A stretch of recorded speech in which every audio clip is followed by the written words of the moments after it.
We're going to move on to our first panel session of the morning. I'd like to invite our moderator, John Dawson, director and partner with Artemis Associates, up to the stage. And our first panel is on the global push of the China brand. John.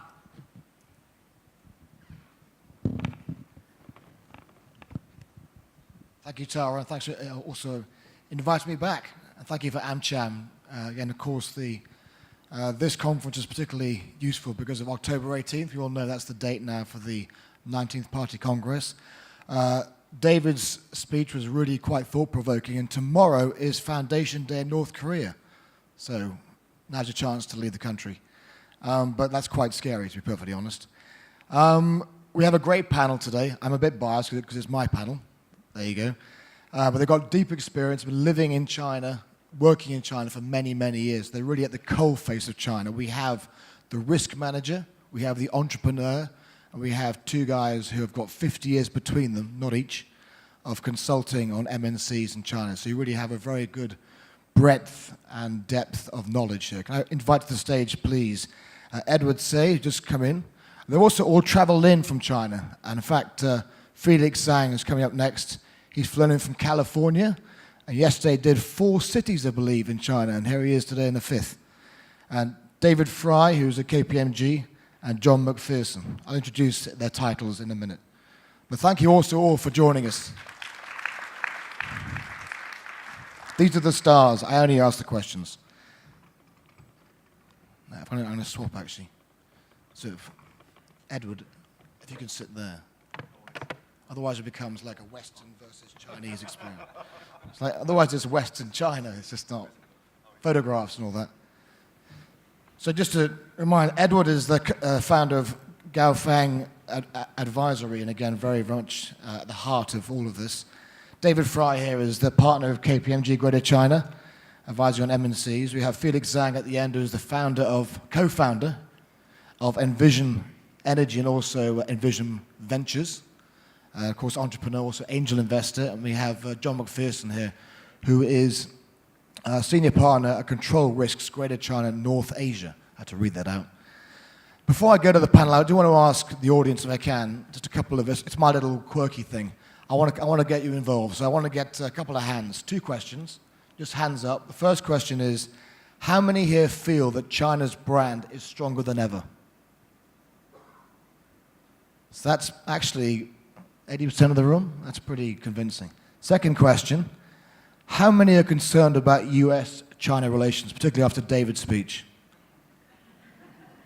That's actually quite a similar amount of hands.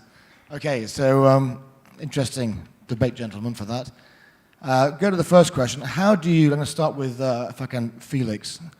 How do you define the China brand?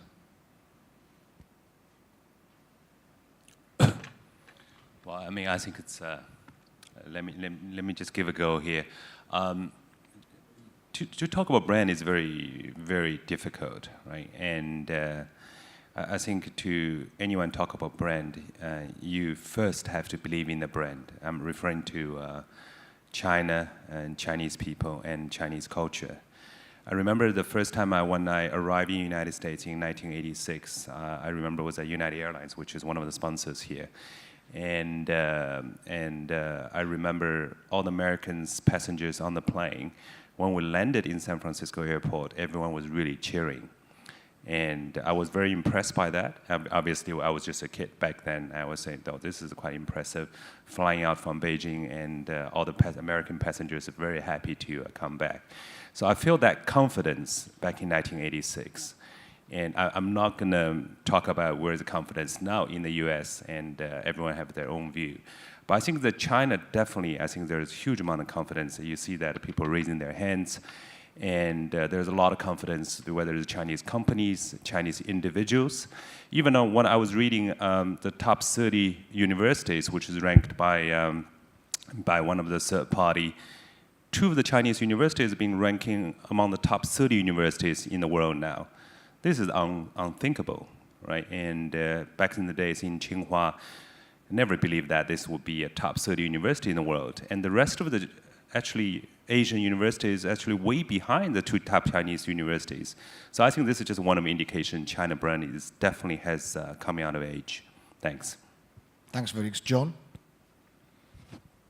the risk manager. Yes, I'm going to put a downer on everyone's morning. So for me, the China brand is incredibly optimistic. Companies I talk to all around the world still have China as a must-have part of their strategy. And that's one side of the coin. But the other side, so that's growth and opportunity. The other side is, of course, I think, characterized by great uncertainty. And particularly over the last 4 years, 4 or 5 years, companies that we work with have been asking us to war game their China strategy.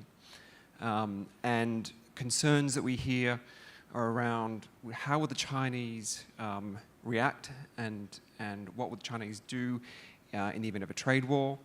What's going to happen with the South China Sea? Are we going to see more nationalistic industrial policy? What are we going to see with Chinese competition, which is becoming more aggressive and more fierce? So great kind of opportunity, but also deep, deep uncertainty about how strategy can be successful. We don't see any companies thinking or kind of rethinking their strategies. It is all about growth, but it is about how can we protect that growth in an uncertain world. And I think we see the same thing for our Chinese clients going overseas. And we see it in emerging markets where they're beginning to find greater challenges in security, in terrorism, in labor disputes, in local government issues. And we see complexities and uncertainty with Chinese companies investing in developed markets. And when I talk to Chinese companies in the US, they're worried about CFIUS, they're worried about compliance, they're worried about US regulatory enforcement against Chinese companies. So for me, great optimism, great growth, but also great uncertainty. Thanks, John. Edward, you've talked to me before about how Made in China was always viewed or perceived as the copycat brand. You've been very positive as well, like everyone else is. How do you personally define the China brand today? Yeah, well, first of all, thank you, John, for inviting myself to be on the panel, and thanks for AmCham for the invitation. I'm very privileged and very honored, and good morning, everybody. I think the definition of China brand should be viewed at different dimensions. Right? Certainly, as David was talking about earlier this morning, there's a lot of consideration from a geopolitical standpoint, how China's brand has evolved geopolitically over the years, and certainly also within the context of how the rest of the world, in particular Americans' leadership geopolitically in the world, is also evolving, and how China's position sort of responds or reacts appropriately. But in my role as a management consultant, a strategy consultant for corporates, although I also consult to the government, my focus, at least for today's discussion, probably will not be that much on geopolitics, but more on corporates. And as you correctly said, John, over the years, the perception of the China brand have evolved a great deal. When I started working in China 25 years ago, and for the ensuing 15, even 20 years perhaps, the perception of China's brand was very much a copycatting image. And correctly, there's a lot of copycats. There's a lot of companies who were just simply copying whatever the West have done and simply try to do the same in China. But things have changed a lot, actually, in the last maybe 10 years, and in particular accelerating in the last 5 years. And today is accelerating even further, is how innovation and entrepreneurship have really taken on in China. And that creates a lot of new ideas and a lot of wealth as well. Incredible amount of wealth in the corporate community and also the investor community in China. And I agree with Eric's point of view that the Chinese have getting into a new era, and that era, in my view, is epitomized by the confidence that the Chinese entrepreneurs are embracing, are developing. It's also not only about confidence, it's about sophistication. The Chinese corporates and entrepreneurs are becoming very sophisticated. And discussion of this sort is happening all over China every day, everywhere. And people are talking and discussing about innovations, what to do, strategies, and so on and so forth. It's incredible. And I think the last and probably a very critical element of this new age of China is the respect for knowledge. Because innovation and entrepreneurship, as you know, is very much rested on knowledge. And Chinese entrepreneurs are really grabbing for the cutting edge knowledge, of not only in technology, but also in management, in strategy, in globalization, and so on. Just one last comment. When people talk about China brand, right, or Chinese brands, people have the perception of China, right? So even for corporates, it would be like someone like a Lenovo, someone like a Huawei, or even Alibaba and so on, right? So that's typical, and that's right. But in a way, it's not entirely right anymore. Take a few examples. Is Volvo a China brand or not a China brand, right? I think we all know, right? Volvo was acquired by Geely, right? And when it was being acquired by someone like Geely, I think a lot of people, in particular in the West, were very suspicious what's going to happen and so on. And in fact, I think a lot of people, including many of my clients, were quite pessimistic. But today, Volvo is thriving. Someone like Putzmeister, right, a German company, was acquired by Sony. Is that a China brand or a China brand? Or someone like a Legendary, which was a studio in Hollywood, as you know, Zhang, was acquired by Wanda. It's Chinese brand or not? Anyways, so it's a definitional issue as AC well. Milan, is that a now China brand? Yeah, Inter Milan? Inter Milan, AC Milan, or, right? Right. Very soon, some other major soccer clubs too. Anyways, so that's my view. Thanks, Edward. David Frye, we've had Shenzhen Connect, we've had One Belt, One Road, we've had Made in China, 2025, all these innovations Edward points out. Felix has mentioned before, John, of course, that it's dramatic change of the perception of that. And of course, WeChat, which you've called a sort of national treasure, has been a very big game changer. But all of these factors thrown in, how does David Frye, KPMG, define the China brand? Well, I think going the last commentator among a very distinguished set of panelists here, I probably better take the tactic of a contrarian view and I'm so happy he's here. Some different thoughts. I paid him earlier. I would urge us really to resist the idea of a China brand. I think we've moved well beyond this idea of China Inc., of a monolithic China that means something to the world, that speaks to the world with one voice. I think there are a set of trends that are underlying a very dynamic and fast-changing China, and they're all propelled by, in the end, fast-rising sophistication and fast increasing demands of a much more sophisticated consumer base in China. But there's not a single brand or a brand position or a brand desire by China. Let's look at One Belt, One Road. If you went to Beijing, that's probably the face of China, the desired ultimate positioning, the first thing to think of when you wake up and think about China in President Xi's view, desires in my view. And that's not exporting steel capacity or concrete capacity. It is a lot of the things that we've talked about, heard about this morning. It is high-speed rail across Southeast Asia. But really into Vietnam, Malaysia, Cambodia, is that China's desire? I don't think so. I think Mike Lampton mentioned the stop in California by President Xi.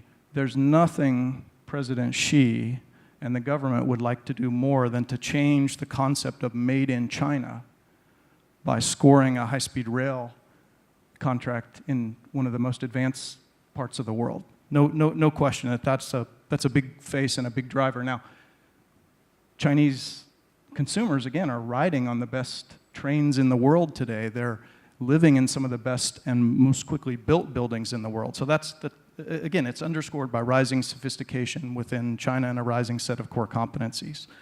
Then we have a whole nother set of trends, which you mentioned my comment on WeChat. It is a national treasure.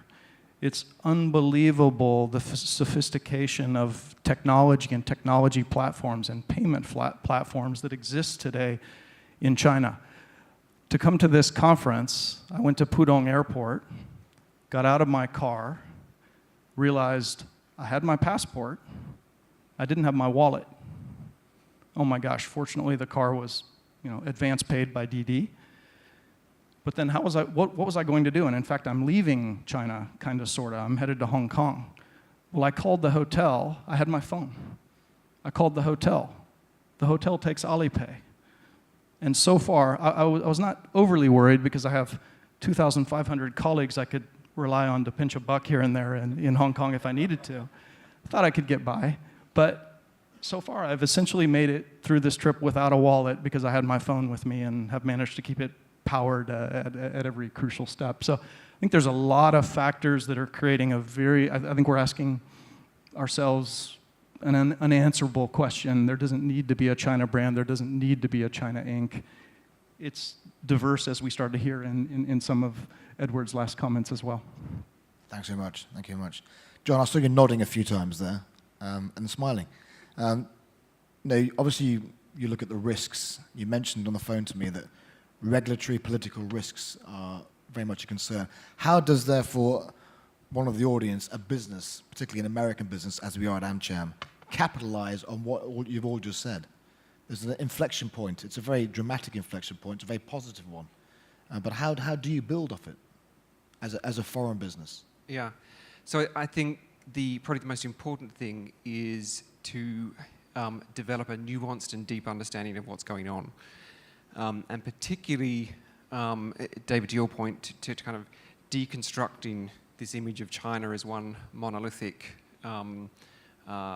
opportunity or risk.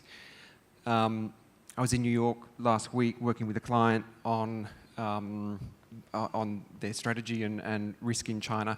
And all the work they had done kind of assumed that risk from a trade war, from South China Sea, from industrial policy, was going to come from one single kind of monolithic China Inc. So there is this need to kind of deconstruct that and understand all the different motivations and all the different influences and actors in China across government, at a national level, at a regional level, across different regulators, and across competition. So it really is getting a more nuanced, in-depth understanding of who is motivated to support you and who is motivated to act against you. Felix, building on that, and also what David was saying about the concerns about the China brand, you Envision Energy, of course, is a very new energy business, but you've also invested through Envision Ventures in over 20 tech startups. So you've put your money where your mouth is, boom. So, the pitfalls that you've seen going forward now, what can people learn from what you've invested in going forward in how to capitalize on this movement? I think the industry sectors we are in, which is in the energy sector, but obviously the energy sector is including, is an enabler for many aspects of our lives. And so we very much view that this underlying fundamental transformation within the energy sector, and it is a global effort. So that's why I actually spent only 1 week when I said it. When introduced as a resident in California, which was not quite true. I only spent 1 week in California, 1 week in China, and 2 weeks in everywhere. Right. Monday I'll be in Mexico, and last week I was with Stanford University to do especially design thinking for Chinese business. So I think this has to be a global partnership and global entrepreneurship and global like-minded institutions to tackle this upcoming challenges we're all facing together. But I want to emphasize the point is, actually there's a lot China can offer to the world, and people didn't realize. And I think it's a lot of what's happening, I think only China know itself, and which has been ignored in many parts of the world. And so when I investing even in technology and startup firms, one of the key differentiation I always remind our startup companies, it doesn't matter whether it's Germany, outside Munich, or in Silicon Valley and in China, is always about, we are here to bridge the startup and technology and innovative business model to the rest of the world. And I think that's a point I think is very important. And I travel very frequently, and I'm very surprised and stunned by little knowledge and the world has on China.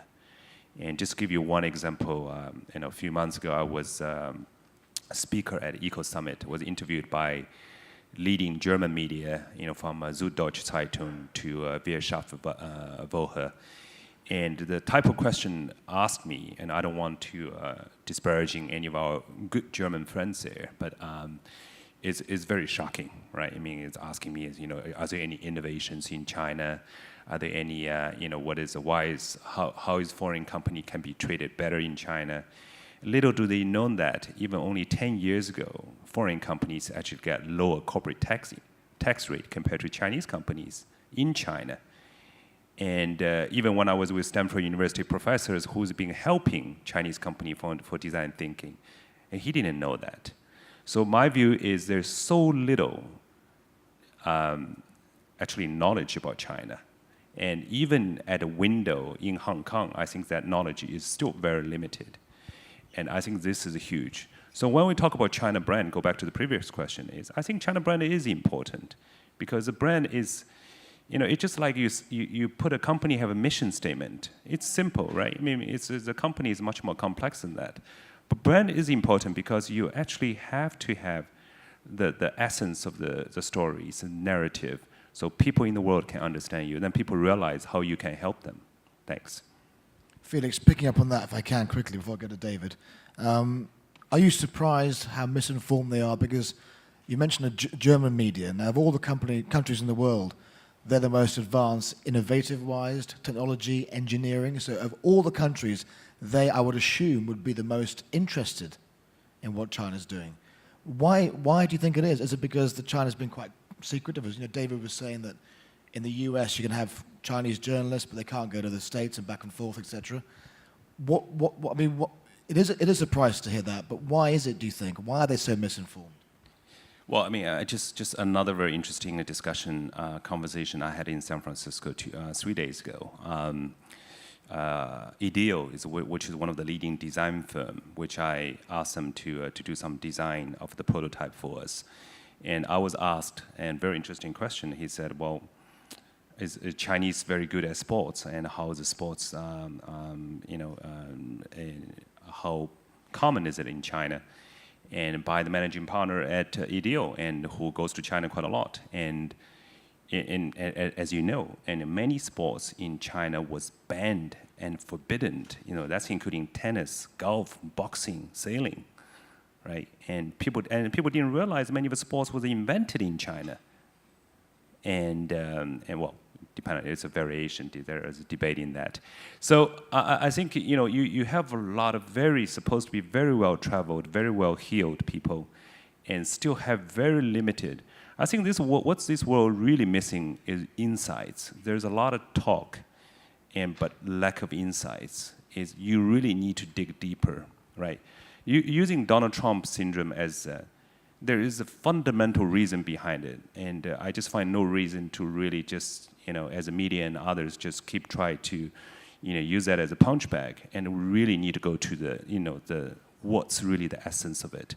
So sorry, I'm going a little bit off track a little bit, and but I just add on that though that very practically, corporates in China still tend to have a leadership team that comes in for 2 or 3 years, and then go back to headquarters. And I think that's beginning to change, and leadership in China is becoming more Chinese. So I think that nuance and that depth of corporate understanding of China over the next decade will exponentially improve. But I think at the moment there is still this kind of quite shallow 3-year, 4-year experience within corporates. Just one comment. Then, so I end the discussion with this famous designer, whatever, and I said, do you know now, in the new sports, in Formula E, electrical vehicle, which is going to replace Formula One, out of the 10 teams, 3 of them are Chinese teams sponsored by Chinese corporate. Do you know that, under the America's Cup in sailing, the Barclays Cup, of 12 teams, there are 4 teams are Chinese teams. We're actually pretty good at different sports now. You made that very clear, I think. Are you particularly good at sports? You must have jet lag permanently. I'm horrible at sports, but I do. You've always got jet lag. That's why. I did bought a Formula E. The intention to not buy a Formula E racing team. The intention is really how we see actually we're providing the smart system to the microgrid to the racing, how we actually provide the transmission and powertrain to the technology itself. So intention wasn't sports, but just happened to be there to enjoy it. So. And Formula E is back in Hong Kong in December, for those interested. I went to it last year. I like the sound of an engine, but it's very clean, as you obviously do. David, you wanted to mention before, just building off just Felix's comments. Yeah, that's right. Something that Felix said about the lack of understanding outside China about the capabilities in China, the pace of innovation in China, because it wraps around the question of whether we care and whether Chinese entrepreneurs and Chinese business leaders should care about a China brand or not. The best way I can think to highlight how little understanding there is of China's pace of innovation and technical advancement is the Forbes Innovation Index, which looks at the top 100 most innovative companies in the world. And I'll give $1 to that I will have to pay you by Alipay, by the way, to anyone who can throw out the number of Chinese companies in the top 100. Anybody? You get a Don't even Bitcoin want to as try. well. All right, I'll save myself the $1. It's 6. 6.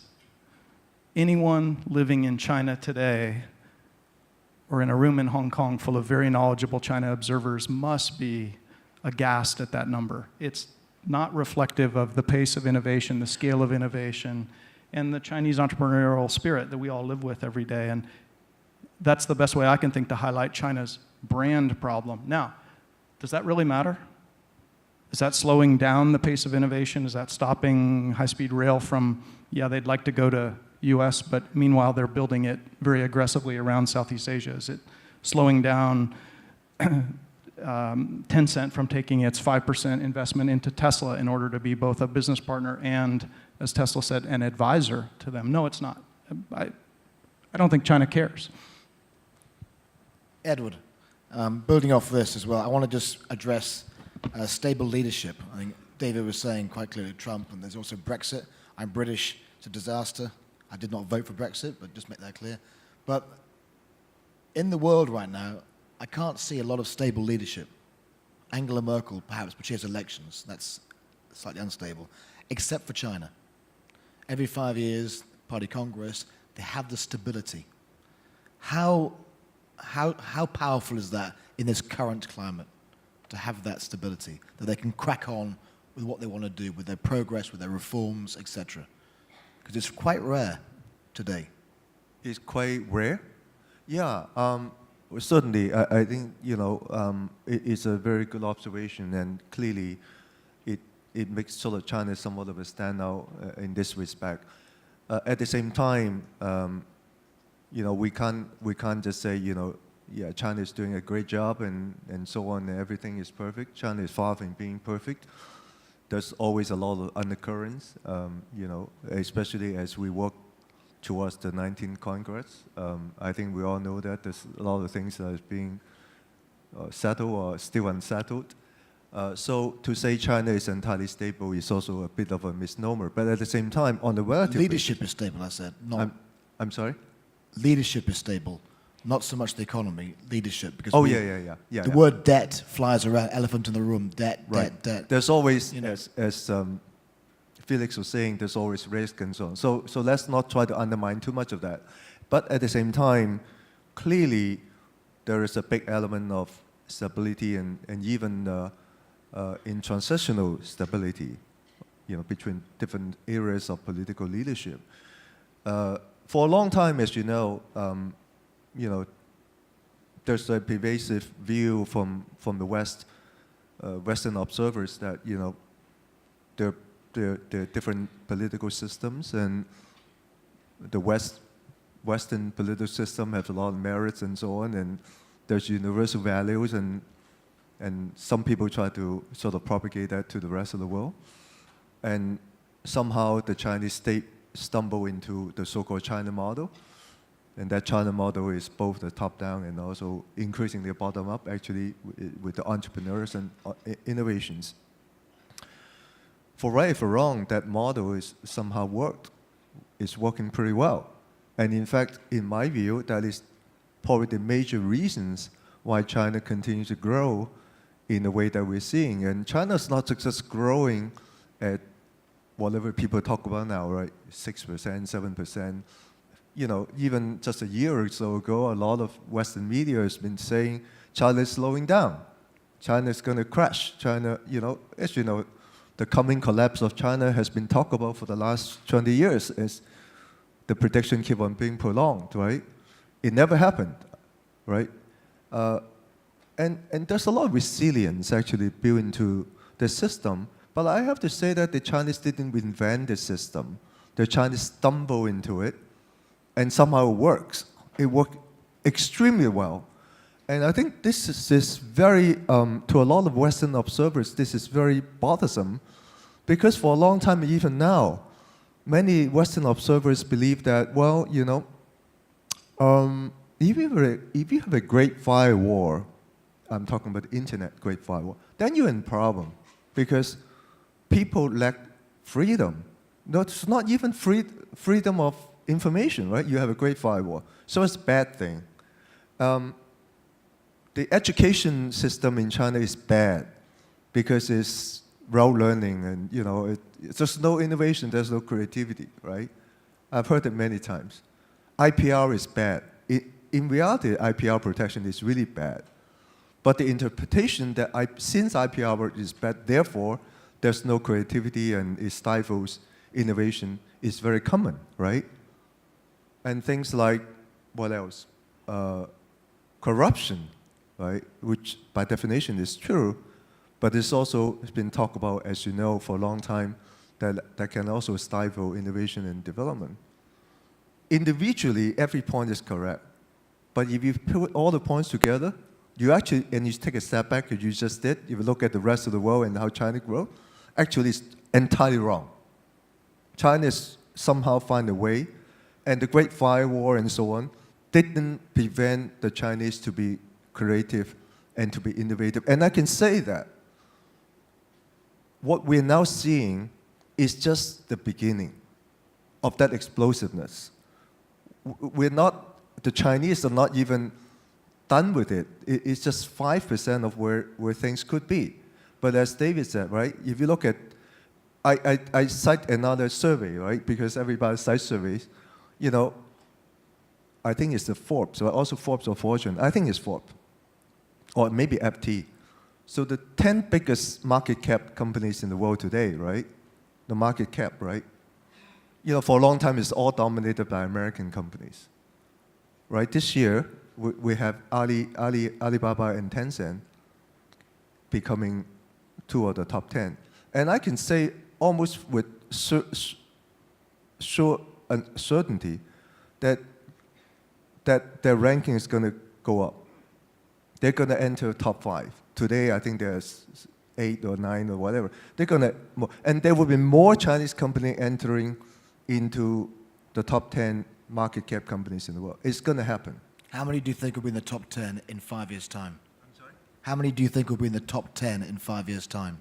Well, I think at least 4 to 5. maybe 3 to 4 or something like that, but certainly it's going to increase. I can almost tell you who they're going to be.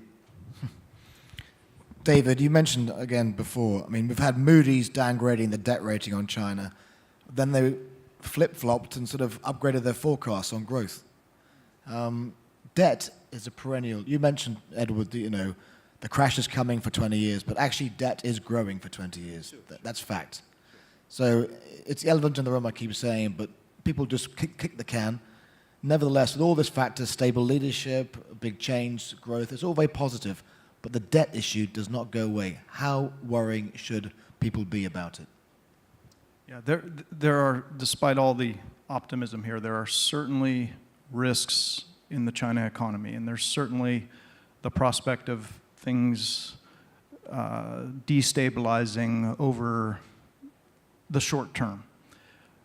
Debt is fundamentally, I think the positive reaction to the financial crisis was mentioned in Professor Lampton's speech.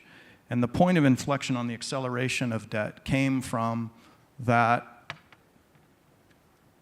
expansion of credit that the Chinese government deliberately undertook in order to avoid a economic calamity during the global financial crisis. If you go back to 2008, 2009, we were sitting at debt to GDP ratios of around 130, 140%, a very manageable, global IMF World Bank benchmark. It's doubled in the 10 years since the financial crisis, or just under 10 years. And that's not just doubling in absolute terms, because of course the denominator, the size of the GDP in China, has been growing at a very, very fast pace. So the absolute debt has increased at an enormous rate. It's up to about 260% right now. The difference in China, though, relative to other financial systems, is that the government controls the levers on more parts of the machine than in any other part of the world. It's essentially a closed-loop system where we have forced or highly encouraged lending through largely state-owned banks. If we get into a situation where companies are having trouble repaying, the government can encourage those banks to, as you said, kick the can down the road, delay some of the repayments. I see debt as something to keep an eye on. I see it as something to pay attention to. I see municipal, local government debt as something to pay increasing attention to. But you also have to look at the lack of diversification that exists so far in the debt instruments available in the economy and the options that are available around introduction of municipal bonds or things that the government's very actively experimenting with in order to diversify the sources of debt. So it's a concern. It's not a huge concern. Back to China's bad global brand, I think it's overplayed in the press to sell newspapers. Former journalist, hurt by that. John, you're the risk man. You've got cybersecurity, regulatory risks, political risk, debt. How high on the scale of risks is debt?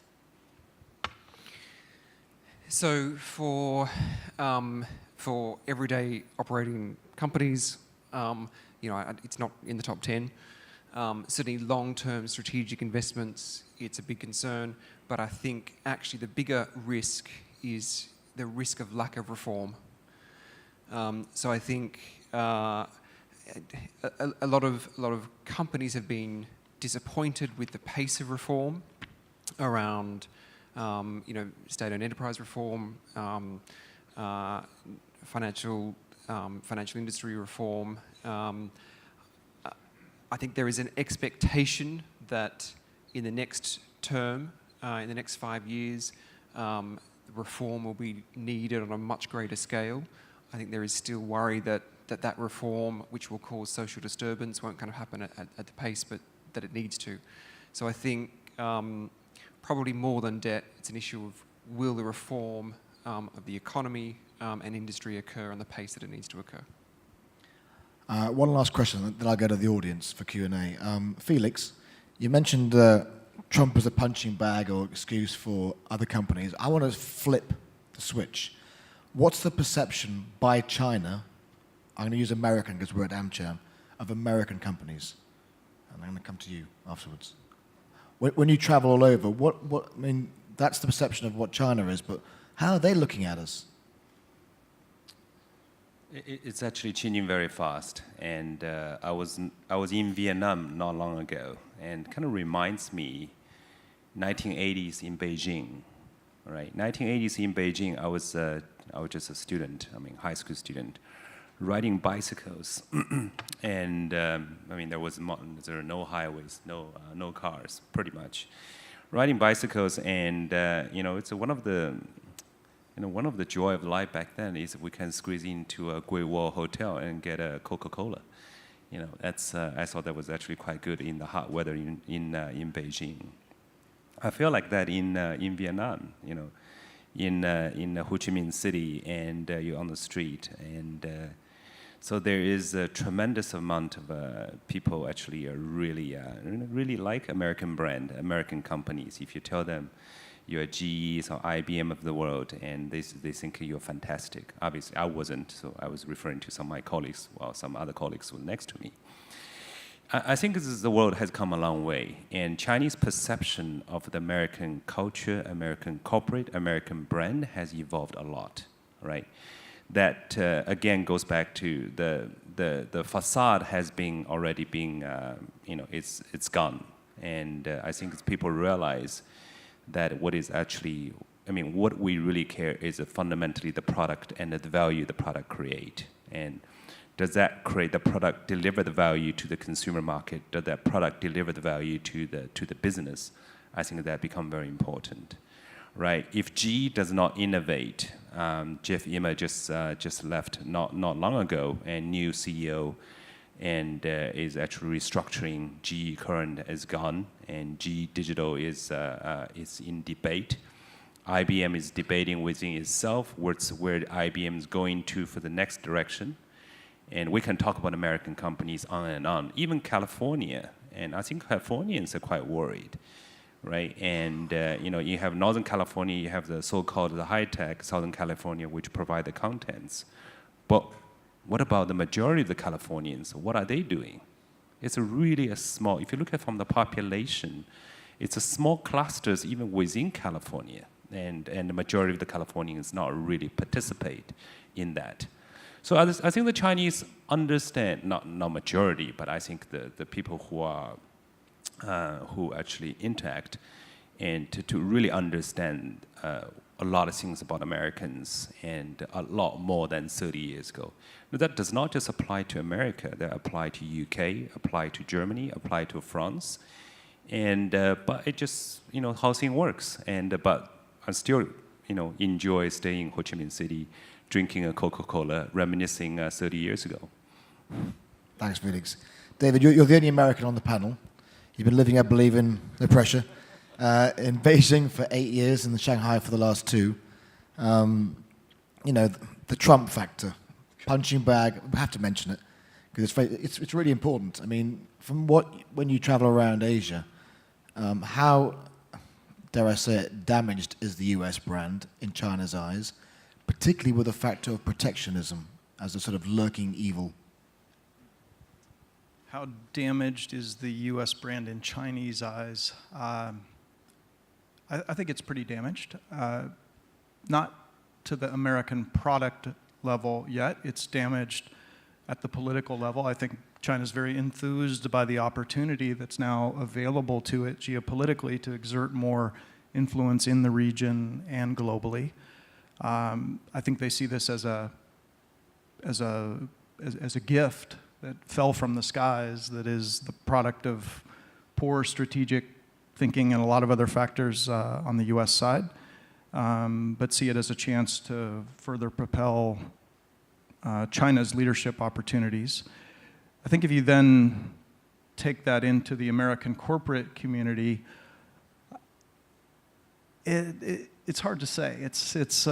I think business leaders actually who have risen into their positions over the last 15, 20 years into the most senior roles, they're actually not very savvy or trained or attuned to thinking about geopolitical risk. It's been a fairly calm period. I I recall going to Singapore. This was pre-Mar-a-Lago, meet with the regional chairman of an American company there, a company, very large company, been in China for decades. The question that was keeping the executive up at night was, and this was pre-Mar-a-Lago, do we have risk from our American products if we have a trade war with China? And are we going to see Chinese shunning American products in favor of alternatives? And this was very much keeping this executive up at night. Mar-a-Lago happened. I went back and saw him 3 weeks later. I'd done my homework. I was diligent. I went back with a response. We're going to make a proposal to him around this topic. And he said, oh, no. After Mar-a-Lago, we don't have any more risk. So it's now, I think American businessmen are fairly fickle in that respect. Again, they just haven't, geopolitical risk hasn't been on the agenda as much. I think you can see it with Korea today. It needs to be on the agenda much more prominently in how corporate executives are trained and in their strategic responses going forward. Edward, final word from you about exactly this, the perception of Western brands, American brands by the Chinese. And after what David was saying, protectionism's a concern, etc. And then I'll go to the audience. So the question is how Chinese looking at the American brand? American and Western, American brand because of what's happening. Yeah, I agree with Felix's observations. I think the Chinese perception of America in general or the rest of the world has evolved a great deal over the last 20, 30 years. Great deal. And at least in the corporate world, the Chinese are becoming much more sophisticated. They understand much more now, today, about the basic tenets of business and strategy and so on. With respect to the views of Americans, in general, right, as we said already, China is pretty diverse, and therefore, if you look at from the input standpoint, there's probably not just one single generalization, but there are a couple of observations I would make. Can I just add quickly, Yeah. pre-Mar-a-Lago and post as well? Can you go the pre and post when you give your answers? Yeah, I certainly do that, but the visit from President Xi to the U.S. to meet with President Trump was, I think, was very, very, from a Chinese standpoint, very constructive. And certainly, I think from Donald Trump's standpoint, a much closer look at how President Xi actually works. And so I think that from that standpoint, it was a major event. And I think the ramification is still happening even now. As you know, I think they just a couple of days ago, they have a phone call to talk about North Korea. But in general, I think, just very quickly about the different views from Chinese on America, pragmatically, the Chinese, not only mainland Chinese, but Chinese in general, have an admiration for America for a long, long time. That's why so many people went to the U.S. to study, including myself. So many Chinese students today are studying in the U.S. Universities in the U.S. are still viewed as some of the most premium universities, and people can learn a great deal, including myself. I learned a great deal through my education in the U.S. A lot of people went to the U.S. to get a passport. They moved to the U.S. and, they get a passport, they hide in the pockets, but then they say, well, I'm still Chinese, right? So a lot of people like that, right? So, let's not to be simplistic about this. The deep underlying sort of admiration for America, for right or for wrong, for various reasons, is still very much in the blood of the Chinese. Yet at the same time, if you look at the corporate standpoint, I think there are a couple of dimensions. One is, of course, what Felix talked about, how the industrial world have evolved. But I think there's still several major segments that we need to separate. I think the Chinese are now increasingly look at the corporate world, the U.S. corporate world, in particular in the industrial world. In particular, the companies in the Rust Belt, in the Midwest, increasingly they see them as becoming more backward. They sort of, on a relative basis, they are sort of falling behind. The Chinese still have a lot of admiration for the power of the financial sector in the US, in particular on Wall Street, the likes of a Goldman, the likes of a Kpmg and so on. And also all the associated investment community, the big PE funds and so on. Those are highly respected by the Chinese. In fact, many of the local PE investors, they either extensions of the US PE funds or VCs, or these guys, they set up their local funds, but they learn the tricks from the Americans. So that's the second part. The financial power is significant still. The third part is, of course, despite what Felix talked about, it's only a small fraction of Californians or the people on the West Coast, but the impact of those who get it, I'm talking about the likes of Amazon, the likes of a Facebook, the likes of a Google, Apple, and so on. Those guys are significant. And the Chinese actually have a lot of admiration for those companies. In a way, these companies become inspirations for the Chinese, including for Alibaba and Tencent and whoever, who try to catch up. But that catching up, or why not me, mentality is very, very strong. And the Americans, the very best American corporates, actually is becoming kind of like the sort of the target or the idol, right? But there's also another element which I will stop after this, is that when I started doing consulting in China 25 years ago and so on, in fact, at that time, not many Chinese clients would hire us because we were quote unquote expensive, right, from their standpoint. And but they all came to us and began talking about the rest of the world. First of all, they're very curious about what's happening in the rest of the world. They're very curious about the management and strategy practices of the leading American companies, German companies, the leading Western companies, and so on. They're very interested in learning, or in the management consulting jargon, to benchmark the business practices of the leading companies in the rest of the world. That desire has been very, very strong even 25 years ago, despite their willingness or unwillingness and sometimes willingness to pay to get the information. And that has evolved a great deal. And today, there's still a lot of this kind of interest from local clients. But increasingly, local clients in particular who are at the front end of the curve are now telling us that, well, we have evolved to a stage where we couldn't find any more benchmarks. We are on our own. We have exceeded. We are now at the front end of the curve in our sector globally, and we can't find it because we have outgrown the American counterparts, the German counterparts. We need to figure out our own. And that's actually drive a lot of the blue sky innovations these guys are trying to do. And leveraging on technology, but it's actually not only about technology, it's about sophistication of business practices and strategy practices. Edward, thank you very much. I've got time for one or two questions. I know it's coffee break. I'm very conscious that you all want tea.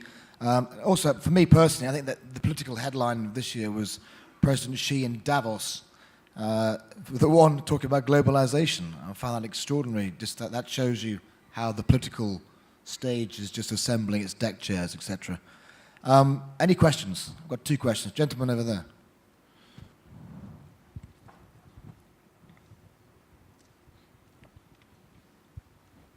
Ben Sinfendorfer, Silk Road Sorry, Associates. Ben, I couldn't see you. Now I can see you. Ben Sinfendorfer, Silk Road Associates. Thank you very much to the panel for a terrific discussion. I was earlier in Pakistan where Frye sponsored the national cricket competition. They have significant market share. I was also earlier in Myanmar where Oppo have retail outlets all over the country and again have captured significant market share. So here you have two Chinese brands, a household goods manufacturer, smartphone manufacturer, who've done very well in the emerging markets. What are the panelists' views on these types of champions? What are the biggest opportunities, biggest challenges as they and their peers look to develop brands in the emerging markets? And what is Hong Kong's role, given that many of these companies and their peers are actually just across the border in Shenzhen, in Foshan, and may look to use Hong Kong as a platform to go abroad, may look to engage Hong Kong's professional service providers to build their brands out in these markets? Thank you. Who wants to? David? I think first and foremost, the biggest challenge for the Chinese companies is to understand local market needs. And it's to really get close to the hearts and minds of the local consumers. That's a challenge for anyone coming to China. It's a challenge for Chinese going abroad. Hong Kong's role, the best way I can think to maybe leave a little nugget here is Hong Kong spent 20, 30 years as the gateway to China for the West during China's recent rise. And if you look at the invitation list for OBOR, which again means much more than just exporting capacity in steel and cement, it's a whole range of, it's a comprehensive strategic opportunity for pushing Chinese businesses to the countries that you just mentioned. Every province in China was given 2 delegates. Hong Kong was given 40 delegates. I think that tells you where the Chinese government sees the role of Hong Kong in the future. Thank you, Ben. One last question, then it's going to coffee. You can ask questions there. Lady in the very colorful scarf. Thank I've lost a little bit of my voice, so please excuse me. Peggy Liu, Smith College trustee and fellow lawyer.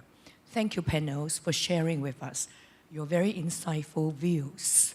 I wonder if you would just take a minute to address, as China is very busy pushing its brand, doing major international infrastructure work like One Road, One Belt, how do these growing sophisticated PRC executives, corporate leaders, intelligentsia, and particularly, more importantly, the younger people view the current PRC policy to restrict news, the use of media, and even for leaders like all of you, when you go into China, with the help of Apple, VPN will soon be stopped. This trend doesn't seem to fare well with where the world is going. Particularly, you mentioned that China send a lot of their students going abroad, and they learn, they want to be kept informed. So could you kindly comment? I'll give it a go. I've been to Germany how many times this year? 5 times. And we are the platinum sponsor for Deutsche Energie Transition at the moment. And I, frankly speaking, as I mentioned earlier, I was very frustrated by the media questions. And I reminded them that in 1930s, there is a word called Lügenpresse. And Lügenpresse means lying press. So I don't want to attack any media here. So I get it. Lying press That includes Tara, by the way. Lying press actually, or Lügenpresse means there come different forms, directly or indirectly, intentionally or unintentionally.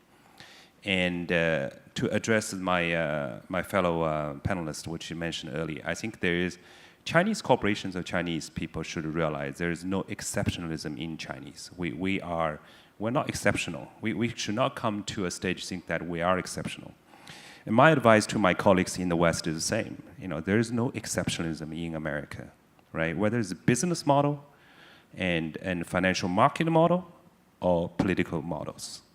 It is very frustrating, and when you have very top-down policies, which sometimes you consider as irrational. And but I mean, I think it's this is the environment you're working in, and I think the key here is, as a company, as I always say, as Envision, is we focus on product. When the German media ask me, say, what do you think of the German innovation? I wasn't as upfront as our Germans. I tell them, German is a product country, is not an innovation country in many ways. So Chinese companies, I think it's, innovation that you can define it. But product is, I think in my view, wherever we go, we talked about in Pakistan and Myanmar earlier. Those are the companies at that stage, and they can create a product and provide to local markets. And this is what a Chinese company and Chinese individual should think about first. What value can we create to the market? And as far as the policy goes, we try to shape and try to working within that environment. John, do you mind if I, just very quickly. Thank you for the question. I think this is a very common question that is a concern to many observers about China. And it looks contradictory, right? On one hand, everybody, some people were saying China is progressing in this way and so on, and then it looks like in some cases it's still prohibited. How can you reconcile the two differences? And I certainly agree with Felix, there's no exceptionalism about China or about any other parts of the world. And I think we need to be careful. Certainly, for a lot of people, perhaps of course yourself and maybe people on this panel as well, some of these policies that the Chinese government have installed are probably not, in a way, the most welcome policies in certain dimensions and so on. Yet at the same time, even given this sort of a paradigm of a lot of imperfections, it didn't really stop a couple of things. One is, of course, we talk about the economic and entrepreneurial innovations of China.